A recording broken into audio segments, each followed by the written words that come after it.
नमस्कार दोस्तों। Prime TV के प्राइम डिबेट में एक बार फिर आप सबका बहुत बहुत स्वागत है। जैसे जैसे आम सभा चुनाव का वक्त करीब आता जा रहा है, सियासी सरगर्मी तेज होती जा रही है। भारतीय जनता पार्टी एक बार फिर मोदी मैजिक के जरिए केंद्र की सत्ता पर हैट्रिक लगाने में जुटी है, तो वहीं दूसरी तरफ मोदी मैजिक को टक्कर देने के लिए 26 सियासी दल मिलकर इंडिया गठबंधन को अमली जामा पहनाने की कवायद में जुटे हैं। दरअसल देश में एनडीए के विकल्प के तौर पर पहले यूपीए आई और अब यूपीए को समाप्त कर इंडिया गठबंधन देश की सियासत के अस्तित्व में आ चुकी है। पटना से लेकर बेंगलोर, मुंबई, दिल्ली बैठकों के जरिए मुहिम को आगे बढ़ाने की कवायद गठबंधन की ओर से अच्छा खासा सुर्खियों में रहा है, आज भी सुर्खियों में है। लेकिन इतने सियासी दलों के बीच सीट बंटवारे को लेकर माथापच्ची का दौर अभी भी जारी है। जाहिर सी बात है, जितने सियासी दल हैं उतनी ही विचारधारा, उतनी ही महत्वाकांक्षाएं। इंडिया गठबंधन का हर एक सियासी दल बेशक मोदी लहर को रोकने की बात तो कर रहा है, लेकिन इस बात का दावा करने से भी नहीं चूक रहा है कि उसे कैसे ज्यादा से ज्यादा उम्मीदवारी मिल सके। पेच कई हैं। अब समझिए, ये पेच यूं ही नहीं है। हर मन से दावा तो सारे गठबंधन के सियासी दल करते हैं कि देश में लोकतंत्र बचाना है तो बीजेपी को हटाना है, लेकिन आखिर ये होगा कैसे? शायद इसको लेकर गठबंधन में शामिल अलग अलग घटक दल कैमरे पर कुछ और, बंद कमरे में कुछ और बयान देते नजर आते हैं। कांग्रेस ने गठबंधन में बड़े दल की भूमिका को स्वीकार भी कर लिया है। सीट शेयरिंग को लेकर मुकुल वासनिक की अध्यक्षता में लगातार कमेटियों की बैठक चल रही है। पिछले 4-5 दिनों से अलग अलग सियासी दलों के साथ सीट शेयरिंग को लेकर 1-to-1 बैठक का सिलसिला भी शुरू हो चुका है। आम आदमी पार्टी से लेकर समाजवादी पार्टी, शिवसेना के साथ बैठक की हो रही है, लेकिन परिणाम केवल शर्तों के इर्द गिर्द घूम रहा है। महाराष्ट्र में शिवसेना ने साफ कर दिया है कि उसे 2019 की ही तर्ज पर 48 लोकसभा सीटों में से 23 सीटें मिले। देश के सबसे बड़े सूबे उत्तर प्रदेश को लेकर समाजवादी पार्टी 80 में से 65 सीटों का दावा ठोकती नजर आ रही है। समाजवादी पार्टी का दावा है, जबकि कांग्रेस चाहती है कि उसे कम से कम 1.5 दर्जन सीटें तो मिल ही जाएं। आम आदमी पार्टी की बात की जाए तो बैठक में शर्त और तगड़ी है। पंजाब, दिल्ली के अलावा आम आदमी पार्टी हरियाणा और गुजरात में भी सीट शेयरिंग की मांग रख दी है। बिहार में हालात और पेचीदा नजर आ रहा है।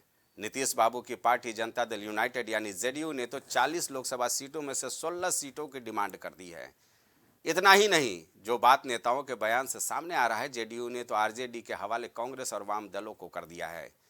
इन सब के बीच कांग्रेस 11 सीटों पर बिहार में चुनाव लड़ने की मंशा जाहिर करती नजर आ रही है। बहुत सारे पेच हैं। अभी तृणमूल कांग्रेस से बैठक होना बाकी है। पश्चिम बंगाल में क्या हालत है कांग्रेस और टीएमसी कार्यकर्ताओं के, ये आप बेहतर जानते हैं, और कुछ वैसा ही नज़ारा पंजाब कांग्रेस यूनिट और आपके बीच भी देखने को मिल रही है। पेज पर पेज सब कुछ केवल शर्तों के बीच गोता लगा रहा है। कभी लगता है कि शायद कोई बीच का फार्मूला कांग्रेस निकाल लेगी, तो कभी लगता है कि कहीं मामला सिफर ना हो जाए। इन तमाम कयासों, अटकलों और कवायदों को लेकर आज हम चर्चा करने जा रहे हैं एक शानदार पैनल के साथ। देखते हैं चर्चा के बाद क्या कुछ निष्कर्ष निकलता है। तो आइए शुरू करेंगे अपना आज खास कार्यक्रम प्राइम डिबेट। निश्चित तौर पर बहुत सारी पेचीदगियां हैं। तमाम तरह पे आप बयान भी सुनते होंगे तमाम दलों के सियासी नुमाइंदों का। सबके अलग अलग ढर्रे हैं। सूबे की बात कर ली जाए, समाजवादी पार्टी अपने प्रवक्ताओं तक को डिबेट में बैठने से मना कर चुकी है। भीतर खाने में कहीं कुछ चल तो नहीं रहा है। सीट शेयरिंग को लेकर जितने भी छोटे सियासी दल हैं, वो गठबंधन में कहीं ना कहीं दबाव बनाते नजर आ रहे हैं। यह दबाव यूं ही नहीं है।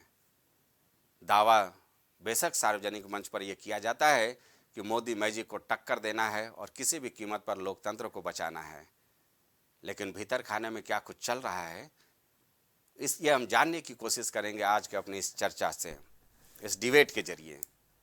अलग अलग दलों के तमाम नुमाइंदे हमारे साथ अब से थोड़ी देर में जुड़ जाएंगे।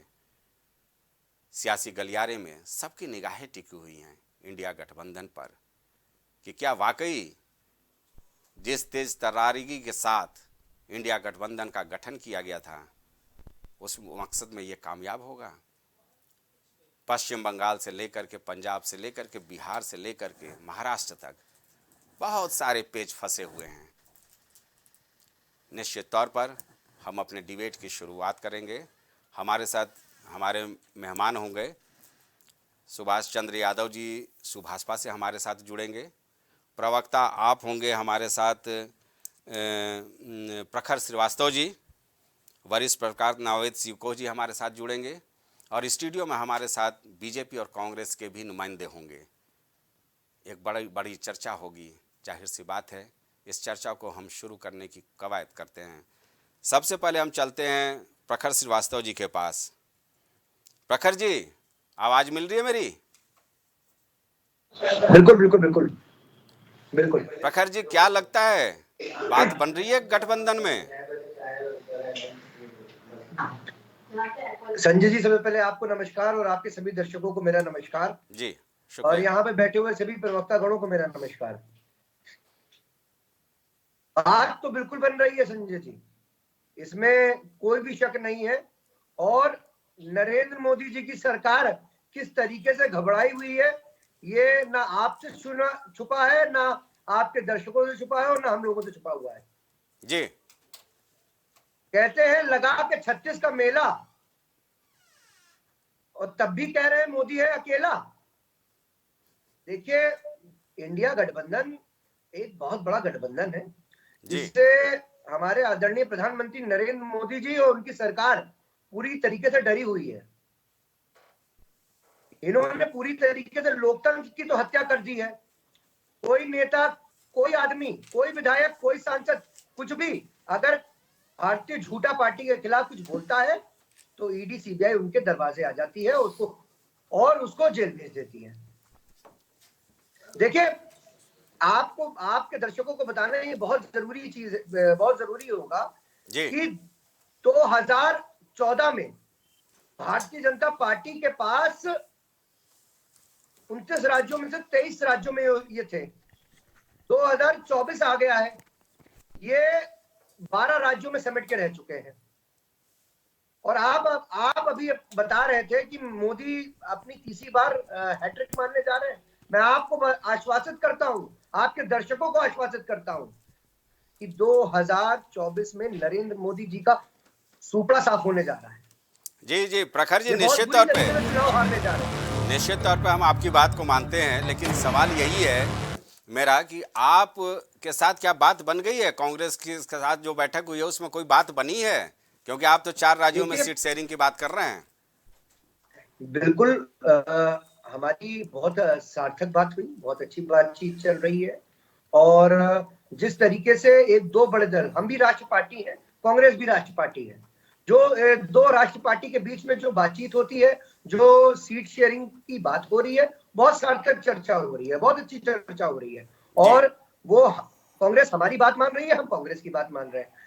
सिर्फ विषय बात इस चीज का है, विषय अब सिर्फ इस बात का है कि जो कैंडिडेट जिस जगह पर जिस पार्टी का मजबूती से चुनाव लड़ेगा, इंडिया गठबंधन उसके साथ रहेगी।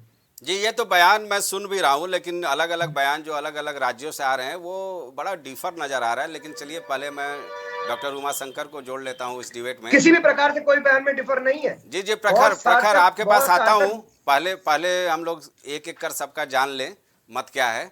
डॉक्टर उमा के पास चलता हूँ। उमा शंकर जी, जी क्या लग रहा है, आप जो दावा कर रही है वो वाकई हकीकत है उसमें कुछ, या कांग्रेस के सामने बड़ी चुनौती है? नहीं, देखिए, चुनौती भारतीय जनता पार्टी की सरकार ने इस देश के सामने रखा है। देश की जनता त्रस्त है और इससे इंडिया के जितने लोग हैं वो इस बात को समझ रहे हैं कि जरूरी है देश के लोकतंत्र और संविधान की रक्षा करना।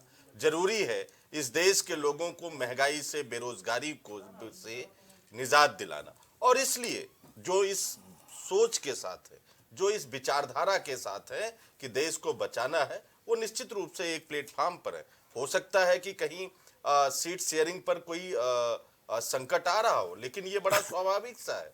आम आदमी पार्टी हो या समाजवादी पार्टी हो या दूसरे जो दल इंडिया गठबंधन के साथ हैं, हो सकता है कि किसी सीट पर उनको लगता है कि उनके कैंडिडेट मजबूत हैं, हमें लगता है हमारे कैंडिडेट मजबूत है। तो इसीलिए मीटिंग होती है, इसीलिए चर्चा पर चर्चा होती है, इसीलिए जमीन से तमाम तरीके के सर्वे करके उस पर निष्कर्ष निकाला जाता है। ये स्वाभाविक है, इसको हम चैलेंज नहीं मानते हैं, इसको हम स्वाभाविक प्रतिक्रिया और स्वाभाविक प्रक्रिया मानते हैं। और ये तय है कि इंडिया एकजुट है और बेहद ही सकारात्मक सोच के साथ हम आगे बढ़े हैं। हमारी 4 बैठकों के बाद जो सीट शेयरिंग की बात चल रही है, अभी कल भी हमारी दिल्ली में बैठक हुई है। हम बहुत जल्द ही सीट शेयरिंग पर बेहद सकारात्मक संदेश इस देश को देने जा रहे हैं।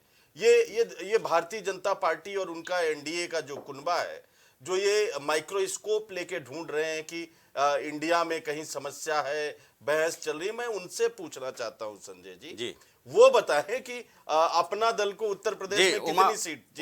उमा शंकर जी, हम लोग चलेंगे उस पर चर्चा आगे करेंगे। ठीक है जी। अभी हमारे साथ दलित चिंतक भीमसेन राजभर जी भी जुड़ गए हैं। साहब, ये कहा जाता है कि बहुजन समाज पार्टी दलितों की सच्ची हितैषी वाली पार्टी है, ये दावा किया जाता है, लेकिन गठबंधन में उनको स्थान देने या न देने को लेकर के एक मतभेद नजर आ रहा है। भीमसेन जी, देखिए, अलायंस जो है इसमें बड़े बड़े लोग, चिंतक लोग, बड़े बड़े नेता लोग लगे हुए हैं कि सीट शेयरिंग क्या किया जाए। इंडिया अलायंस अपना वो काम करे, उसका आंदोलनी मामला है जी। सवाल यहाँ पर भाजपा का है। भाजपा चुनाव किससे लड़ रही है? भाजपा चुनाव विपक्षी पार्टियों से नहीं लड़ रही है। भारतीय जनता पार्टी चुनाव जो है जनता से, जनता के अगेंस्ट में लड़ रही है। जनता खिलाफ है और जनता के खिलाफ भारतीय जनता पार्टी मैदान में है जी। एक बात इसका, ये मैं इसलिए नहीं कह रहा हूँ कि मैं विरोध कर रहा हूँ।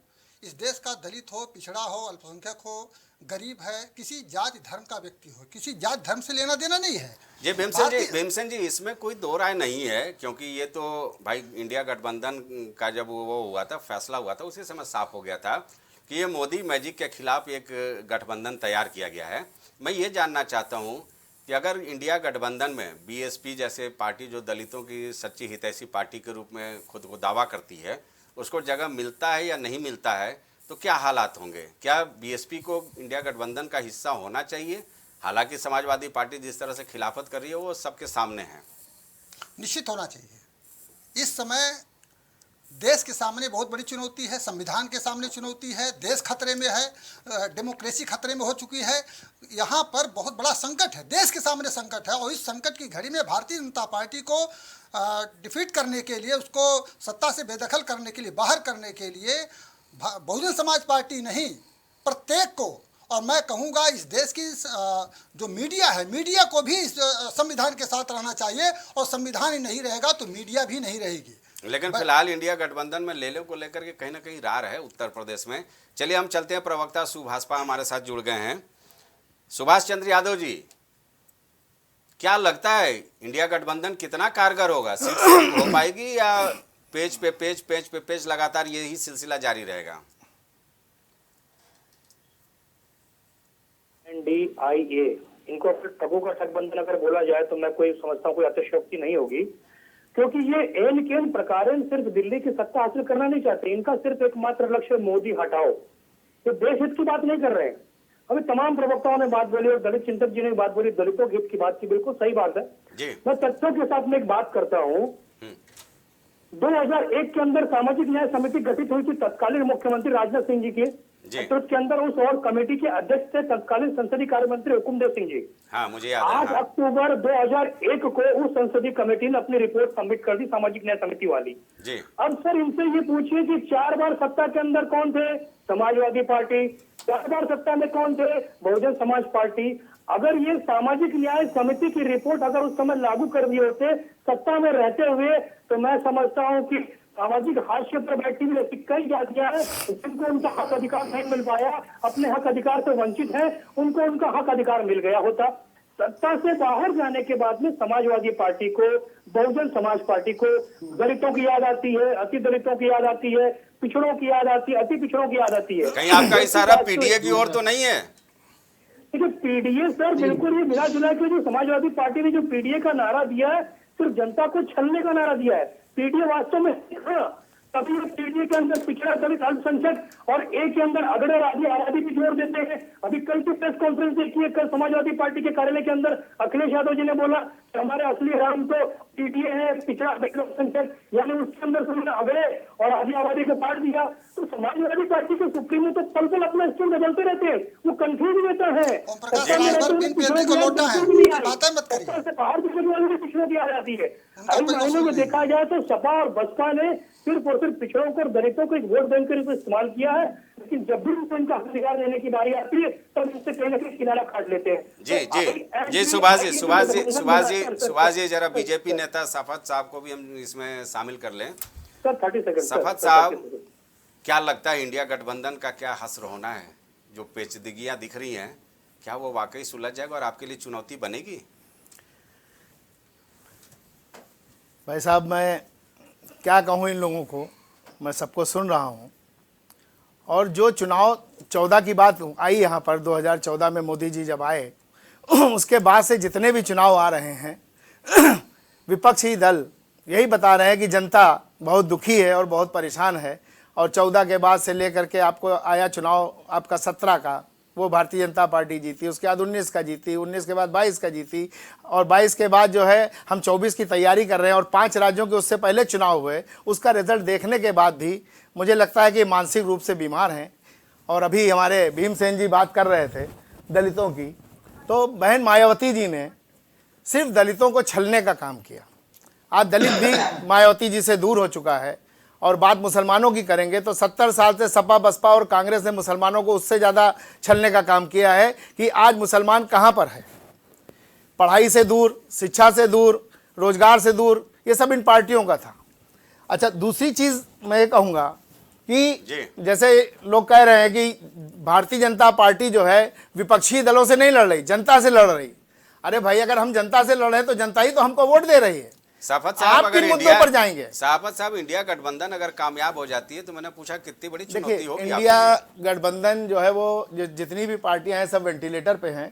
और जो इन्होंने एक फार्मूला दिया, अभी आपने इन्होंने नाम लिया पीडीए, तो पीडीए का जो फार्मूला है वो अपने हिसाब से, लेकिन जनता जो भारत की सोचती है, पीडीए का मतलब परिवार डेवलपमेंट अथॉरिटी। वाह, नया नाम दे दिया आपने। हाँ, परिवार डेवलपमेंट अथॉरिटी। तो जितने भी क्षेत्रीय दल हैं वो किसी ना किसी परिवार के हैं। अब मैं उसको व्याख्या में नहीं जाऊंगा कि सपा किसकी पार्टी है, और बाकी आगे और स्टेटों में जो भी हैं वो आप खुद ही जानते हैं कि किस परिवार की कौन सी पार्टी है। तो जनता इनको समझ चुकी है, और जो डेवलपमेंट और जो चीज़ें भारतीय जनता पार्टी के आने के बाद हो रही हैं वो जनता देख रही है, और जनता भारतीय जनता पार्टी को वोट करेगी। और 24 में वो करारा जवाब देने वाली है जनता इनको कि ये जी इंडिया गठबंधन, इंडिया नहीं इंडी जो गठबंधन है वो देखेगा कि किस तरह इनको जनता 70 साल का मुंहतोड़ जवाब देगी कि जिस तरह से इन्होंने छला है और जनता को कपटा है और जनता को पैसे को लूट लूट कर अपने खजाने भरने का काम किया है। नावेद सिको साहब को भी शामिल कर लेते हैं जी प्रथम चरण में। जी। नावेद साहब, देख रहे हैं क्या कुछ चल रहा है इंडिया गठबंधन को लेकर के, पेज पे पेज नजर आ रहा है। अभी मामला सुलझ नहीं रहा है, केवल शर्तों के आधार पर सारी बातें चल रही हैं। क्या लगता है ये पेज कब समाप्त होगा? आपको क्या लगता है, आपका क्या विश्लेषण है? देखिए, इंडिया गठबंधन की हम लोग लगातार बात कर रहे हैं और तमाम इस पे डिबेट्स हो रही हैं। ये आपस में इनकी एकता है या नहीं है, सामंजस्य है क्या नहीं है, सीट शेयरिंग को लेकर ये बिखर जाएंगे या एकजुट रहेंगे, तमाम समस्याएं हैं और नजर भी आ रही है। लगातार हम लोग उस पर चर्चा कर रहे हैं। इंडिया गठबंधन में बहुत कुछ ठीक नहीं है, ये बात आप सही कह रहे हो। आपसी तालमेल बहुत अच्छा नहीं बन पाया है। सीट शेयरिंग को लेकर समस्याएं पैदा हो रही हैं और हो सकती है, इस बात में कोई शक नहीं है, लेकिन हम लोग बात एक तरफा कर रहे हैं। दरअसल मामला क्या है, ये लोकसभा चुनाव 24 का जो होने जा रहा है, इस देश का सबसे बड़ा चुनाव, ये 2 गठबंधनों का चुनाव है। ये बाइपोलर चुनाव है। जो अभी तक माहौल पॉलिटिकल नजर आ रहा है, जो तस्वीर दिखाई दे रही है, उसमें ये साफ तौर पे है कि 2 शक्तियां आमने सामने लड़ने जा रही है। आम जिस तरीके से हम लोगों ने बहुत सारे लोकसभा चुनाव देखे हैं, वैसा ये चुनाव नहीं है। दशकों पहले वीपी सिंह के जमाने में, जेपी के जमाने में जिस तरह चुनाव होता था कि 2 शक्तियां, यानी एक तरफ सत्तारूढ़ और दूसरी तरफ सारी ताकतें, लेकिन ये चुनाव कुछ इस तरह होने जा रहा है। और यहां दूसरे साइड पर भी तो और कीजिए, वो भी तो गठबंधन ही है, वहां भी तो सीट शेयरिंग ही होनी है, वहां भी तो तमाम इस तरह के घटक दल के लोग हैं जो कभी नाराज होते हैं, कभी मंत्री पद मांगते हैं, कभी उनको जाति की धौंस दिखाते हैं। तमाम मुश्किलें वहां भी तो आएंगी। वहां पर सीट शेयरिंग क्या हो रही है, हम लोग नहीं बात कर रहे हैं। जी। दोनों चुनाव ऐसा तो है नहीं कि इंडिया गठबंधन का पहले हाँ, चुनाव हो तभी जाएगा, एनडीए बनाम इंडिया के बाद गठबंधन होगा। की बात हो रही है। जी, आप मुझे ये बताइए कि एनडीए भी तो एक गठबंधन ही है। बिल्कुल, बिल्कुल। जितने घटक दल इंडिया गठबंधन में है उससे ज्यादा एनडीए में है, उनमें भी तो सीट शेयरिंग होगी। आपने कभी इस पर प्रश्न उठाया, जी। इस पर डिबेट की कि कैसे वो सीट का बंटवारा करेंगे, कहीं झगड़ा ना हो जाए? कुछ समझ में नहीं आ रहा है, कोई ब्रीफिंग नहीं हो रही है, कोई बयान नहीं आ रहा है। रात भर क्या करेंगे, निषाद क्या करेंगे? तमाम पूरे देश के तमाम घटक दल एनडीए में है, बीजेपी। लेकिन हाँ, ये बात सही है कि उनके पास कमांड है, उनके पास नेतृत्व है, उनके पास एक बड़ा एक रिंग मास्टर है, जहां पर इस तरह उथल पुथल होने की उम्मीद कम है और यहां पर उथल पुथल होने की उम्मीद ज्यादा है। इस नजरिए से तो जी नावेद साहब, दरअसल मुझे ये लगता है कि इंडिया गठबंधन में जितने बिग प्लेयर हैं उनकी मौजूदगी कहीं ना कहीं उनकी अति महत्वाकांक्षा को दर्शाती है। ममता बनर्जी को हल्के में नहीं ले सकते हैं, एक राज्य पे उनका शासन है। यहाँ समाजवादी पार्टी के अखिलेश यादव को आप हल्के में नहीं ले सकते हैं, 111 विधानसभा सीटों पर वो काबिज हैं, सत्ता में भी रह चुके हैं। बिहार के नीतीश बाबू को आप भूल नहीं सकते हैं। संभवतः इस कंडीशन में अगर देखेंगे तो जो सुभाषपा या इस तरह के छोटे दल हैं उनकी इतनी महत्वाकांक्षाएं नहीं होंगी। क्या आपको लगता है? बिल्कुल बिल्कुल बिल्कुल सही, दोनों में अंतर है। बिल्कुल आपने सही कहा, दोनों में अंतर है। वहां पर वो मोहताज, यहाँ पर ये एक दूसरे वहां पर छोटे दल जो है एनडीए के, वो बीजेपी को ब्लैकमेल नहीं कर सकते, वो दबाव में नहीं ला सकते। यहाँ पर एक दूसरे बराबर की ताकतें हैं, कोई संयोजक नहीं है, कोई चेहरा नहीं, इसलिए बिखराव की डर बना हुआ है और स्थितियां बनी, इस बात में कोई शक नहीं है। लेकिन ऐसा भी नहीं है कि वहां बिल्कुल ही जादू की छड़ी की तरह सब कुछ हो जाएगा। दिक्कतें उधर भी आएंगी, वहां खामोशी है, वहां अनुशासन है। कांग्रेस के प्रवक्ता है उमा शंकर जी, उनके पास हम चलते हैं। उमा जी, सुनिए आपने बातें जी। आपके सामने सबसे बड़ी दिक्कत यही है इंडिया गठबंधन में कि अलग अलग सियासी दल हैं, अलग अलग उनका अस्तित्व है और उस अस्तित्व के हवाले से वो चाहते हैं कि कांग्रेस के ऊपर एक दबाव बनाया जाए ज़्यादा से ज़्यादा सीटें हासिल करने का। अखिलेश यादव का जिस तरह से लगातार बयान रहा है, उन्होंने तो यहाँ तक कह दिया था कि भारत न्याय यात्रा जो राहुल गांधी का है उसके पहले सीट शेयरिंग हो जाए, तभी समाजवादी पार्टी के कार्यकर्ता उनके साथ होंगे। कभी वो 2 लाख वोट पाने वाले का फार्मूला देते हैं। तो आपको लगता नहीं है कि इस तरह की जो छोटे सियासी दल या जिनको कहा जा सकता है क्षेत्रीय दल, उनकी ओर से जो दबाव बनाया जा रहा है वो आपके लिए एक बड़ी चुनौती है? इसमें रास्ता निकालना हमें लगता है कि बहुत आसान काम नहीं होगा। देखिए संजय जी, इसमें कोई बड़ी बात नहीं है। मैंने पहले ही कहा कि ये बड़ा स्वाभाविक है। समाजवादी पार्टी अगर सीटें चाहती है तो ये स्वाभाविक है। वो एक रीजनल पार्टी है, अखिलेश यादव जी उसके राष्ट्रीय अध्यक्ष हैं, वो अपनी पार्टी का हित देख रहे हैं, ये इसमें कोई बुराई नहीं है। बुराई तब हो जाती है जब ये हित देखते देखते ऐसे ही लड़ाई हो जाए कि दल छोड़ जाए, गठबंधन छोड़ जाए। और ये इंडिया के साथ नहीं हो रहा है संजय जी। आप याद करिए एनडीए के साथ कितना हुआ कि मजबूरी में एनडीए को आनन फानन में अपनी बैठक बुलानी पड़ी, 38 लोगों का कुनबा तैयार करना पड़ा, जिसमें 26 दल ऐसे हैं जो कभी चुनाव ही नहीं लड़े, 6 दल ऐसे हैं जिनका एक भी मेंबर ऑफ पार्लियामेंट नहीं है। ये सब ढकोसला एनडीए को और मोदी जी को करना पड़ा। अभी नावेद सिकोह जी ने एक बड़ा अच्छा शब्द यूज किया, उनके पास रिंग मास्टर है। ये जो रिंग मास्टर होता है संजय जी, उसके हाथ में हंटर होता है। ये हंटर का डर है जो अभी उनके साथ गठबंधन के लोग नाच रहे हैं।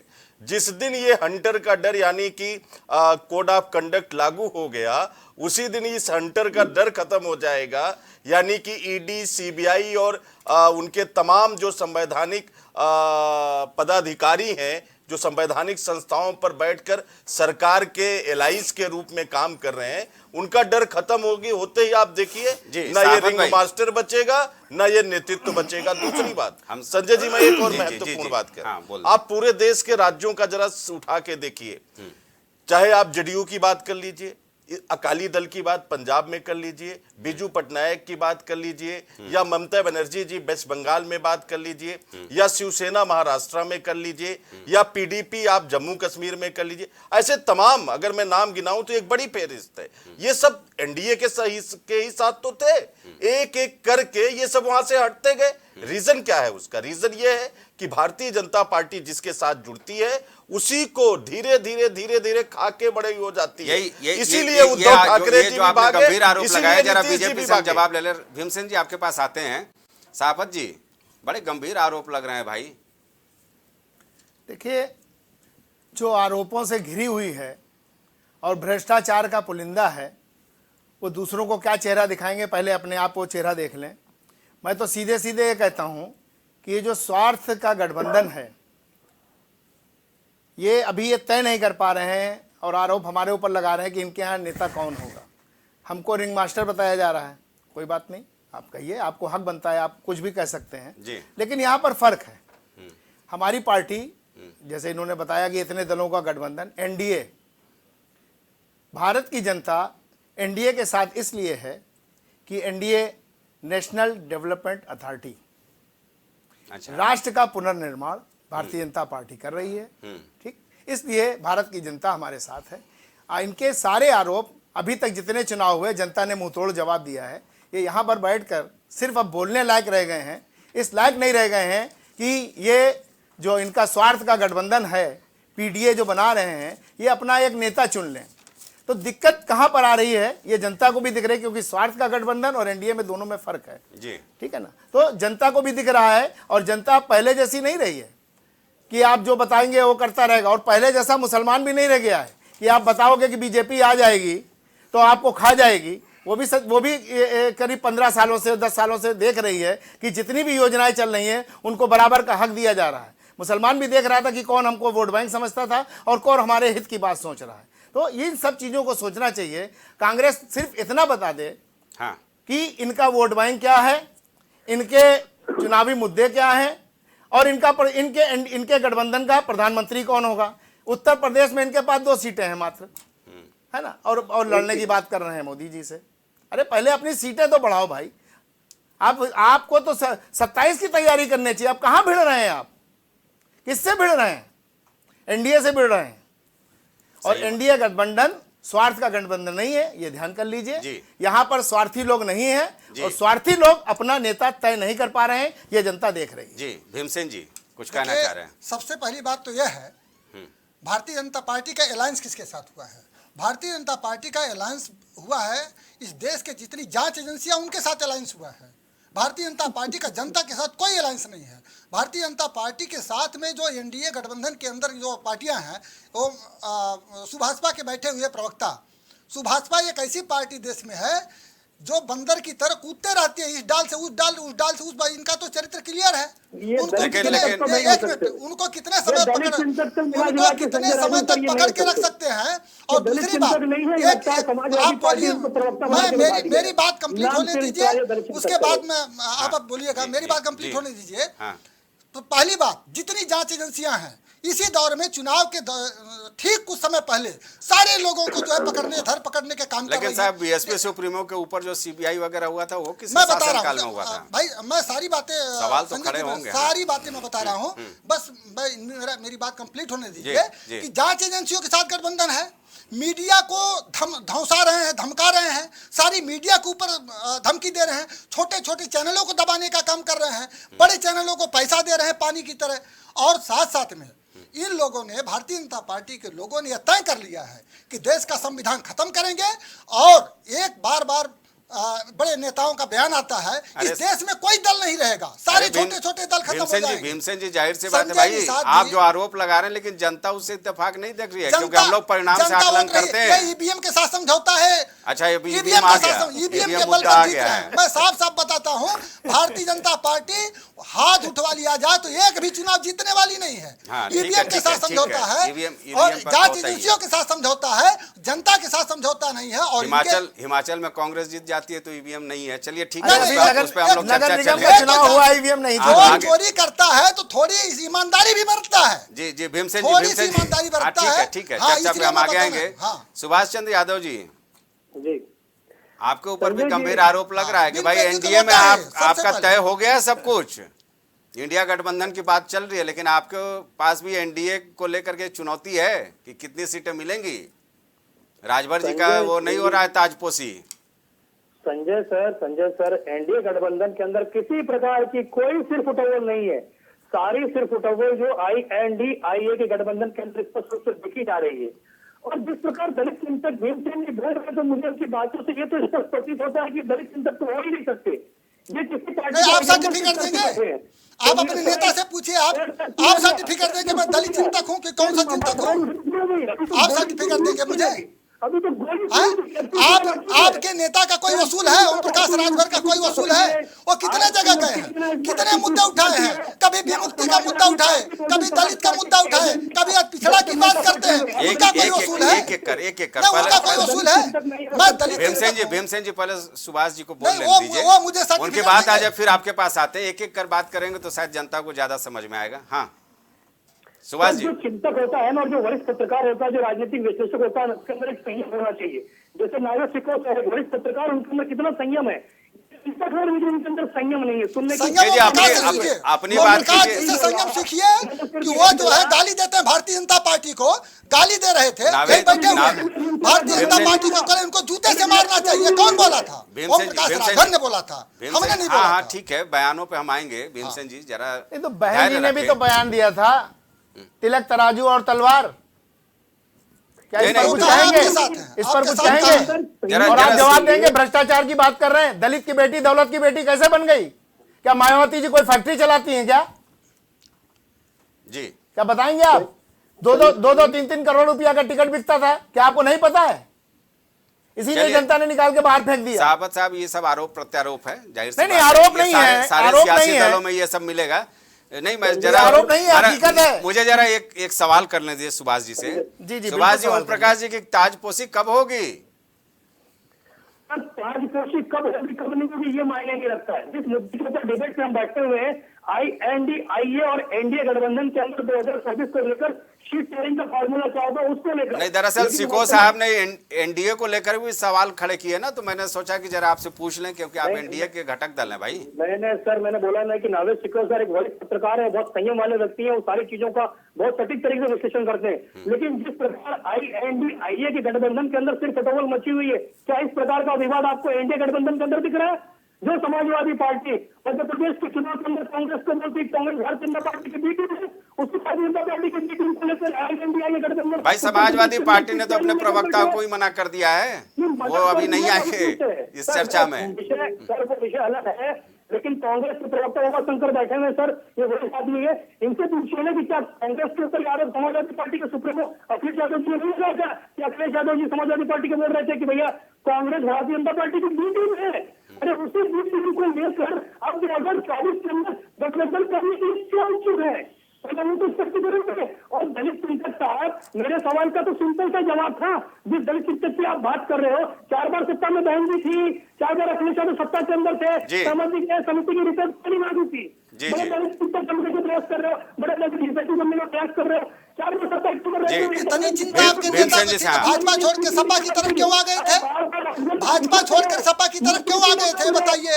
अपने नेताजी से पूछ लीजिए कि उनका कोई ठाव ठिकाना है, कोई डाल पकड़ेंगे, कोई निश्चित उनका है, उनका कोई वसूल नहीं है। जो ये समाज को कहता हो कि दारू पियो, सबसे बड़ा गजेड़िया, सबसे बड़ा दारू हमारा समाज है, और राजभर समाज पे नाम पर कलम कहे हो। नहीं ठीक है, व्यक्तिगत आरोप प्रत्यारोप से बचे, विचारधारा की बात करें। जी सुभाष जी, ठीक है। प्रखर जी, अब आपके पास फिर लौट रहा हूं मैं। प्रखर जी, आवाज आ रही है? बिल्कुल। अब आपसे मैं सवाल कर रहा हूं। वाकई सिको साहब ने बोला है कि एनडीए में भी चर्चाएं बैठक को लेकर के, गठबंधन को लेकर, सीट शेयरिंग को लेकर के असमंजस के हालात होंगे, लेकिन वो सुर्खियों में नहीं है। आपके पंजाब यूनिट के नेताओं की मैं बात सुन रहा था, वो साफ तौर पे कांग्रेस के जो पंजाब यूनिट के नेता हैं उनका मैं बयान सुन रहा था। वो साफ तौर पर कह रहे थे कि केजरीवाल के नेतृत्व में यहाँ चुनाव लड़ना असंभव होगा। पंजाब से लेकर के दिल्ली तक कैसे आप कांग्रेस के साथ तालमेल बैठाएंगे साहब? संजय जी, भी मैंने आपको थोड़ी देर पहले भी यही बताया कि हमारी कांग्रेस पार्टी से बहुत ही सार्थक चर्चा हो रही है।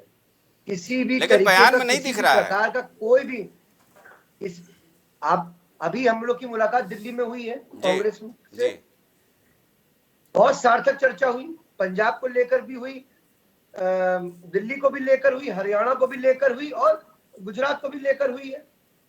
देखिए, हम कांग्रेस भी राष्ट्रीय पार्टी का दर्जा प्राप्त करे हुई है और हम भी राष्ट्रीय पार्टी का दर्जा प्राप्त करे हुए हैं। हाँ, दो दिक्कत तो यही है। राष्ट्रीय पार्टी एक दूसरे से मिलकर सार्थक चर्चाएं हो रही हैं। अगर किसी भी तरीके से क्या हमारी कोई भी पार्टी के प्रवक्ता का या किसी भी कोई बयान ऐसा आया हो जिसमें आपको लग रहा हो कि हम दोनों कांग्रेस और आम आदमी पार्टी के बीच में किसी भी तरीके से कोई किसी प्रकार का मतभेद है, किसी प्रकार का मतभेद नहीं है संजय जी। देखिए, अभी मैं एक बात और कहना चाहता हूं, मेरी बात इस पटल पर आ जाए। मैं अभी भारतीय जनता पार्टी के प्रवक्ता को सुन रहा था, तो वो एनडीए का उन्होंने नाम बताया, तो मैं आपके दर्शकों को नाम बता दूं और उनको भी ये नाम शायद पता होगा, वो लोगों को बताना भूल गए। एनडीए का फुल फॉर्म है new dealer of Adani party. देखिए साहब, ये अडानी के नौकर, आपने एक और नया नाम जनता दे बहुत दिया। अच्छी तरीके से जानती है इनको कि ये सिर्फ एक आदमी के नौकर है जिनका नाम है अडानी के नौकर। साहबत और जी, सबसे जवाब बड़ी चाहेंगे? बात, प्रखर जी ने जो एनडीए का नया नाम दिया है। साहबत जी, आपसे मेरी बात आ जाने दीजिए संजय जी, मैं पूरी बात बता रहा हूँ। ठीक है, प्रखर जी बोल लीजिए। हाँ, बोल लीजिए, बोलिए। देखिए, अडानी के नौकर है और हम जनता बहुत अच्छी तरीके से जानती है कि भारतीय जनता पार्टी का क्या चरित्र है और ये न्यू डीलर ऑफ अडानी का क्या चरित्र है। देखिए, हम लोग को अच्छी तरीके से याद है, आजादी से पहले सिंध प्रांत में नॉर्थ वेस्ट का फ्रंटियर में बंगाल में चुनाव हुआ था जी। उस वक्त यही भारतीय जनता पार्टी किसके साथ मिलके, ये आरएसएस और भारतीय जनता पार्टी किसके साथ मिलकर सरकार बनी? मुस्लिम लीग के साथ सरकार बनाई थी। ये इनका चरित्र है। अब बात उठी है तो मैं अरे साहब, अडानी को लेकर के तमाम तरह की चर्चाएं होती है, कभी कांग्रेस से करीबी बताया जाता है। बात अगर ये जनता के नौकर और ये बता रहे थे किस तरीके इन बातों से जनता इत्तेफाक नहीं रखती है भाई कि अडानी का कौन करीबी है, क्या है, कि हम किस तरीके से जनता की सेवा कर रहे हैं। तो मैं इनको याद दिला रहा था थोड़ी चीजें कि किस तरीके से पठानकोट, हमारे देश के पठानकोट में हमारे देश का जो दुश्मन देश है पाकिस्तान, वहां से आईएसआई को बुलाकर जांच करवाते हैं। किस तरीके से पाकिस्तान इनके हमारे प्रधानमंत्री नरेंद्र मोदी जी नवाज शरीफ का केक काटने चले जाते हैं। देखिए, हम लोगों को किसी भी प्रकार से, मैं आपके दर्शकों को बताना, भूलना नहीं है। जी जी, प्रखर जी, अब आपके पास आते हैं, जरा सवाल अगला ले लें। छाती पे चढ़कर इनको याद दिलाता रहूंगा इनका चरित्र क्या है। देखिए, ये अडानी के नौकर है, अडानी के नौकरी रहेंगे। नहीं, अडानी को लेकर के तो तमाम तरह की चर्चाएं होती है, उसे रहने दिया जाए, उससे जनता इत्तेफाक नहीं रखती है, वरना परिणाम जो 5 राज्यों में और अलग अलग चुनाव होते हैं उसके अलग होते हैं। उमाशंकर जी, बिल्कुल, आप बिल्कुल क्या सही कह रहे हैं। 2014 में ये पेज कहीं ऐसा तो नहीं है कि प्रधानमंत्री पद को लेकर के कहीं उलझता हुआ नजर आ रहा है? मात्र 12 राज्यों आपके नीतीश बाबू एक बार नाराज हो गए, उन्होंने भी कुछ बयान दे दिया कि कांग्रेस को चुनाव से फुर्सत मिल रहा है कि वो इंडिया गठबंधन की ओर देखे। फिर नीतीश बाबू को आप लोग लाए हो मेन स्ट्रीम में, जो कवायद चल रही है। तो ये लगता नहीं है कि बहुत सारे प्रधानमंत्री पद के दावेदार आपके हैं। केजरीवाल जी की भी मंशा कुछ ऐसी ही लगती है हमें, ममता बनर्जी अलग नज़र आती हैं, शरद पवार, तमाम ऐसे बड़े चेहरे हैं। ये पेच कहीं इसके इर्द गिर्द तो नहीं चल रहा है, फंसा तो नहीं है? नहीं संजय जी, आपने शायद ध्यान नहीं दिया। देखिए, ये जो इंडिया का गठन हुआ है, इसमें नीतीश जी का अहम रोल है जी। वो उन्होंने इस पूरे गठबंधन के साथियों को एकजुट लाने का काम किया। आपने कहा कि प्रधानमंत्री पद के कई दावेदार, आपने ध्यान नहीं दिया शायद। अरविंद केजरीवाल जी और उद्धव ठाकरे जी, ममता बनर्जी जी, इन लोगों ने मल्लिकार्जुन खड़गे जी को प्रधानमंत्री पद के लिए योग्य उम्मीदवार कह के उनको उनके नेतृत्व में चुनाव लड़ने की बात कही थी चौथी बैठक। हाँ, लेकिन उसमें मल्लिकार्जुन खड़गे कहीं ना कहीं कड़वाहट थी, बंद कमरे में अलग अलग चर्चाएं हो रही थी उस नाम को लेकर। ये तो मैं कह रहा हूँ ना, माइक्रोस्कोप भारतीय जनता पार्टी लगा के ढूंढ रही है, लेकिन कहीं कुछ है ही नहीं है। होती तो दिन रात चैनल चलते रहते, उसी पर चलते रहते।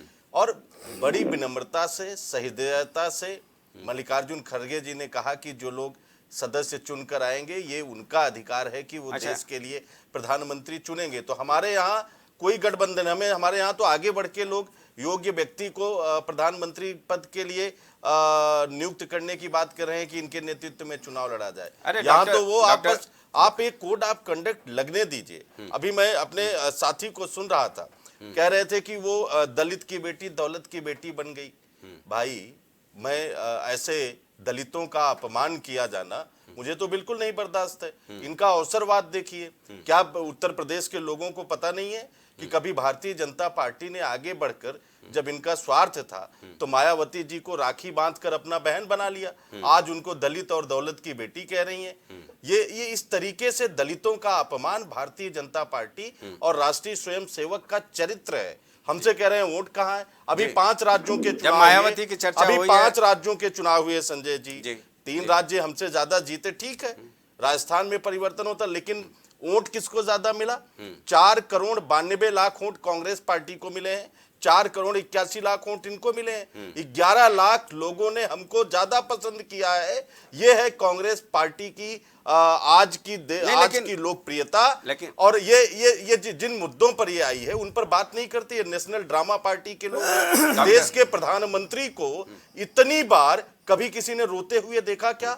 हर मंच पे खड़े होके प्रधानमंत्री जी का एक ही काम है, बस रोने लगेंगे। इससे बड़ा नेशनल ड्रामा पार्टी है क्या कोई? ये ड्रामेबाजों का एक एसोसिएशन है जो देश को ड्रामे से चलाना चाहता है, लेकिन इस ड्रामे को देश अब समझ गया है। आज ऐसी क्या स्थिति बन गई है कि राम मंदिर के प्राण प्रतिष्ठा में देश के 4 शंकराचार्य जाने से मना कर रहे हैं। वो कह रहे हैं कि ये धर्म के नाम पर राजनीतिक रोटी सेकने का बाजार चल रहा है, ये हमारे शंकराचार्य कह रहे हैं। इसीलिए लगता है और उनका चंपत राय उनका अपमान कर रहे हैं। वो हिंदू धर्म को बांटने के लिए कह रहे हैं ये तो शिव को मानने वाले लोग हैं, शंकराचार्य को शिव का बना दिया, भगवान राम के नहीं, ऐसा कह रहे हैं। ये जो स्थिति है ड्रामेबाजों की, मुझे लगता है देश इस ड्रामेबाजी को अब समझ चुका है। डॉक्टर उमाशंकर, दरअसल मैं चर्चा इसलिए कर रहा हूं कि इसमें इतनी पेचीदगी नजर आ रही है।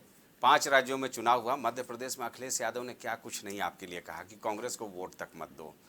अभी बीएसपी को लेकर के भीमसेन जी चाहते हैं कि गठबंधन का हिस्सा बने, अखिलेश यादव जी मना कर रहे हैं। आपके भारत न्याय यात्रा को लेकर अखिलेश यादव साफ तौर पे कह चुके हैं कि पहले सीट शेयरिंग क्लियर कर लो, फिर हम उसमें शामिल होंगे या नहीं होंगे। तो ये पेचीदगी आप लोगों की ओर से पैदा की जा रही है।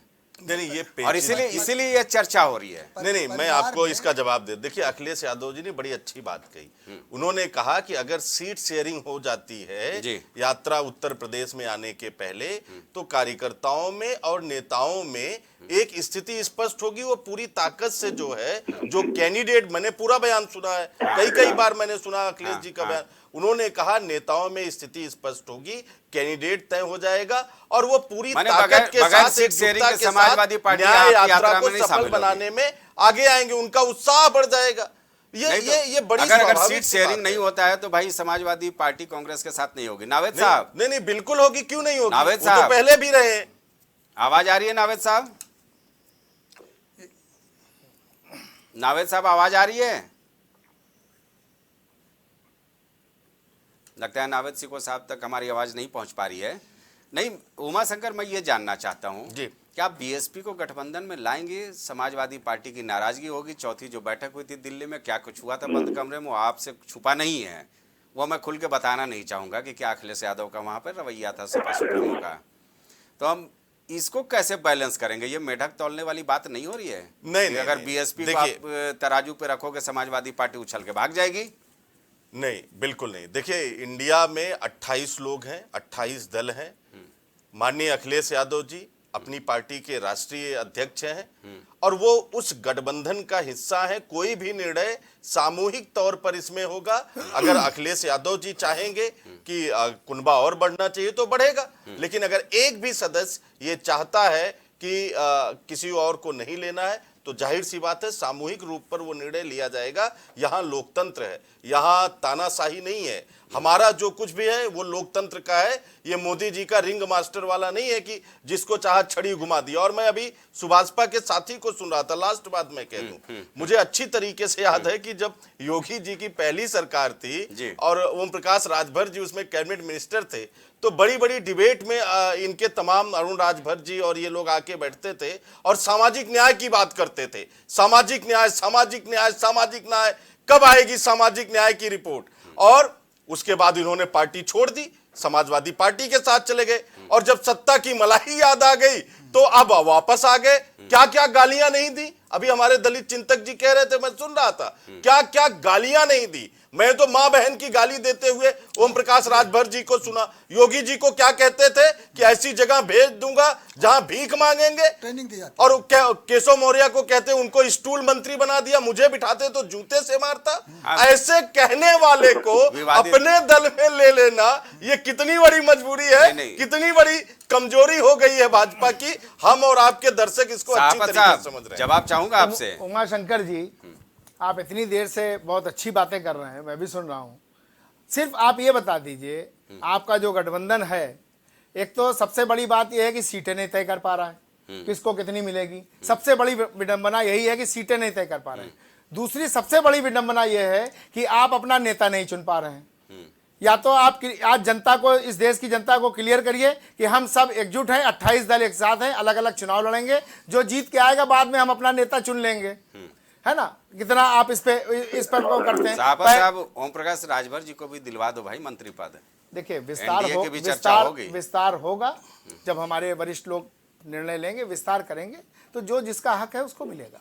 चलिए सुभाष जी, आपके लिए सुकून की खबर आ रही है। भीमसेन जी, विस्तार, उससे पहले कोई इस पर चर्चा करने का कोई मतलब नहीं। सबसे पहली बात यह है कि ये तय करें, आज इस देश को बताएं, इतनी बैठकें और मीटिंग होने के बाद सीटें नहीं तय हो रही हैं, और सबसे बड़ी बात है प्रधानमंत्री का चेहरा नहीं तय हो रहा है। इसीलिए गठबंधन जो इनका जो है वो जो है एकजुट नहीं हो पा रहा है। और दूसरी बात जो आप बता रहे हैं, क्या राहुल जी और आपकी पार्टी के लोग अयोध्या जाएंगे? नावेद जी आपको आवाज आ रही है मेरी? राहुल जी और सोनिया जी और प्रियंका जी अयोध्या जाएंगी? क्या वो हिंदू नहीं है? नावेद जी, आपके पास आवाज आ रही है मेरी? हाँ, भारतीय जनता पार्टी का संकल्प था कि राम मंदिर देंगे। भारतीय जनता पार्टी ने अपने प्रयास से राम मंदिर दिया।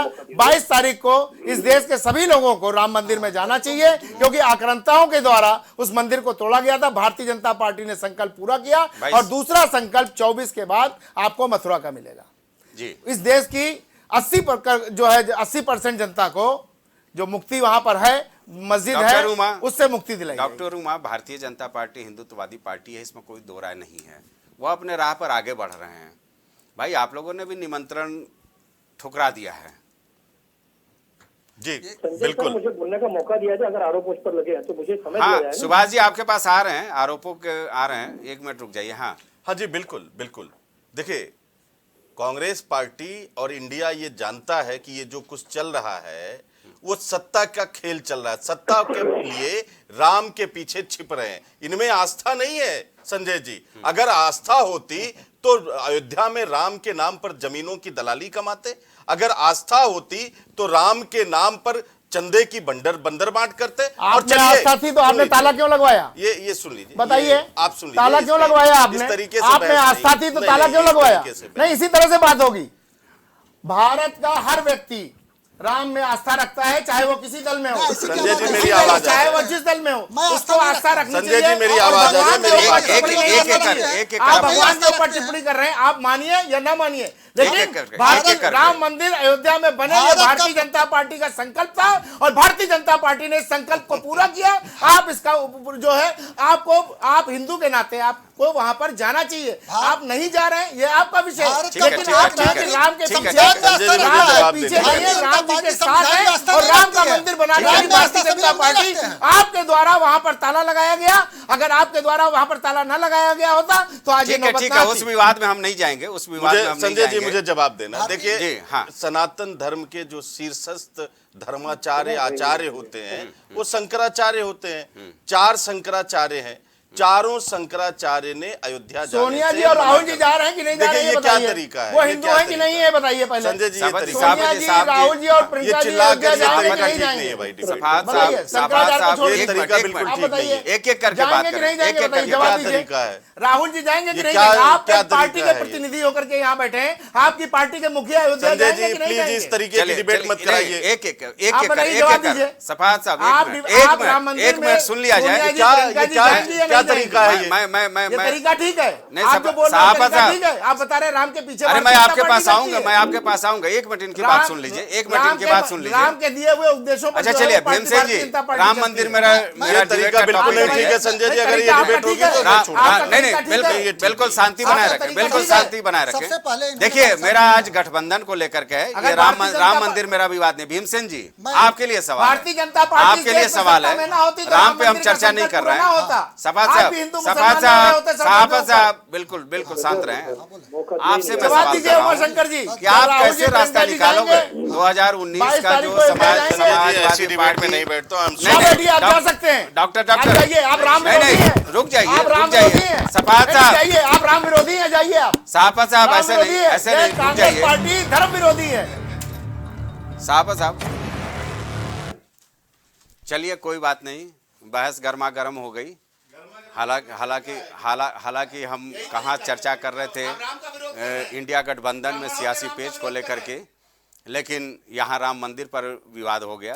कोई बात नहीं, हमारा तो मकसद सिर्फ यही है कि इंडिया गठबंधन में जो पेच है वो किस हद तक कब तक सुलझेगा, इस पर हम अपना ध्यान दें। जाहिर सी बात है, अगर इंडिया गठबंधन वाकई असली तस्वीर में सामने आती है तो एक देश के सियासत में बड़ी चुनौती बन सकती है। निश्चित तौर पर कल मिलेंगे किसी और मुद्दे पर आपसे। फिलहाल मुझे दीजिए इजाज़त, नमस्कार।